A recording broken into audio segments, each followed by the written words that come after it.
These are the tiniest casualties of the political ping-pong between North Korea and the rest of the world. Doctors at a hospital in Pyongyang monitor a group of weak infants suffering from malnutrition. While in May the number of inpatients was about 200, we have had around 350 inpatients each month from July to September. The children of North Korea aren't starving to death, but they're not growing properly. And without enough food, they're also prone to disease. Recent floods, followed by a particularly harsh winter, have devastated crops in the country's so-called rice bowl. Food distributions through the national public distribution system are down to only 200 grams per person per day, which is really only about a third of an adult's normal requirements per day. International donors have in the past been reluctant to help the small communist country. Its standoff with the UN Security Council over its nuclear ambitions have turned it into a political pariah.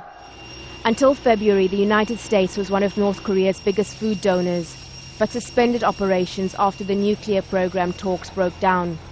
The aid agencies that have stayed behind have been able to reach only less than half of the people most in need. Funding for their programs is also way under target and more is needed.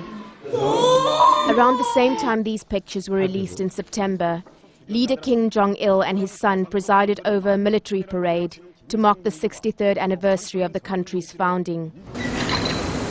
North Korea has relied heavily on international handouts since the mid-1990s. Food aid reached its peak in the late 90s after a famine devastated much of the country. It continues to arrive, yet people still face shortages, leading some to conclude that the supplies are being diverted to the people in power. With too little to go around, some faces at this orphanage already bear the signs of poor nutrition and maybe disease. And in a place where a full meal is considered a luxury, their leader seems not to notice. Khadija Magadi, Al Jazeera.